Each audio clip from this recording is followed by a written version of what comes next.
Legend lives on from the Chippewa down at the big lake they call Sugar Bay. The marvelous Great Lakes surround us with bluish, cold, and deadly waters. For many ships have sunken in these waters. But there are many things we need to know about these great ships, like what was the history of these ships, and what were the causes of the shipwrecks. This video will attempt to answer these questions. It is estimated that 3,000 to 5,000 ships have gone down in the Great Lakes. During one decade alone, from 1900 to 1910, about 600 ships were lost. This was the worst decade in shipwreck history. In 1905 of that decade, over 50 ships were sent to the bottom. On October 20th of 1905, during that decade, at least 27 ships were lost in the Great Lakes. More than 50 lives were lost in that one day. The most dangerous spot on the Great Lakes is Point Aux Barques, which is located near the thumb of Michigan. The most dangerous lake is Lake Huron. The most dangerous months on the Great Lakes are October and November. There are many different things that cause ships to sink in the Great Lakes. Bad weather is one of the main causes. In the storm of 1913, captains reported huge waves coming from one point of the compass, while 65-mile-per-hour winds attacked the ships from a different direction. Another cause of shipwrecks is explosions. This happens mainly to steam boilers. An explosion occurs when a steam boiler is not perfectly built. Ships rarely survive these explosions. Crewmen are usually killed or scalded. Moving ice is a threat to ships. In Lake Superior, moving ice floes have sunken some ships as late as the end of May. Collisions are another cause of a shipwreck. As more and more ships try to use the same growing ports and travel the same routes, collisions have become more and more common. Not all shipwrecks are accidental. In 1934, a two-masted schooner called the Lyman M. Davis was burned for the pleasure of an amusement park crowd in Toronto on Lake Ontario. Here's a look at some famous shipwrecks. This is the John M. Osborne. It was launched in 1882 in Marine City, Michigan. This type of ship is called a bulk freight steam barge. The John M. Osborne was rammed head-on by the Alberta on July 7, 1884.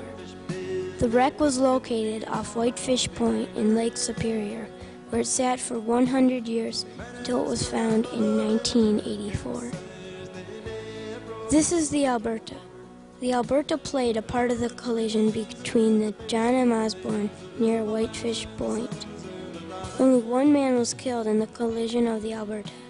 Most of the struggle was saving the crew of the John M. Osborne. This is the Niagara. The Niagara is a side-wheel passenger and package freight steamer.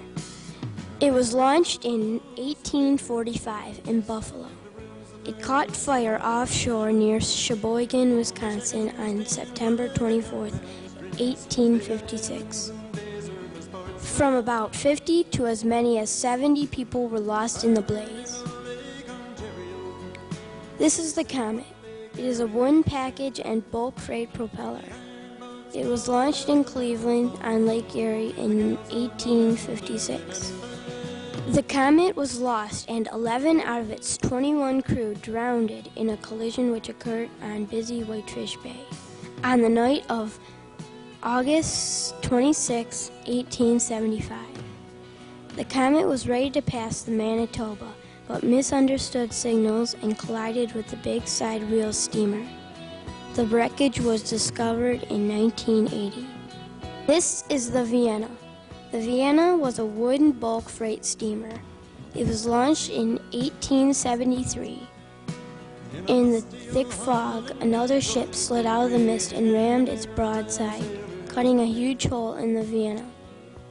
Luckily, no lives were lost. The ship was finally found in 1975, 102 years after it went down. This is the Samuel Mather. It was launched in 1887 and found in 1978. It was making its way through Whitefish Point and collided with the Brazil.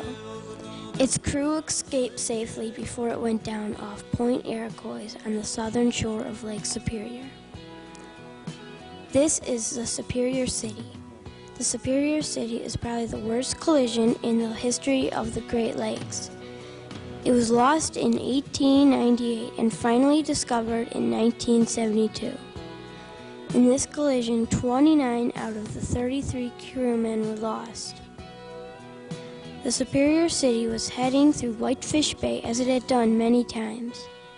On board the 580-foot ship, the Willis L. King, things were going routinely. The ship signaled as they prepared to pass, but the signals were misunderstood. Both ships went the same way. Then, trying to avoid a collision, they both went the other way. The King plowed into the port side of the Superior City. The Superior City later sank very quickly.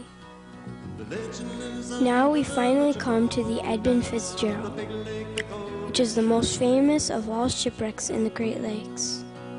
It was launched in 1958 at River Rouge, Michigan. The Edmund Fitzgerald was a 729-foot long steel bulk freighter. On November 10, 1975, the Edmund Fitzgerald was carrying a full load of iron pellets, when suddenly the giant ship was torn apart by 90-mile-per-hour winds and 25-foot waves. Not one of the 29 crew members survived. Captain McSorley, the captain of the Edmund Fitzgerald's final radio contact was with another ship in the area. "We're holding our own," he said. This tape told about the causes of shipwrecks, the most dangerous spot, the most dangerous lake, the most dangerous months, and the most dangerous decade. You just learned about 8 of the worst shipwrecks in the Great Lakes. But there are thousands more ships hidden in the deep, mysterious, and frigid waters of these 5 Great Lakes.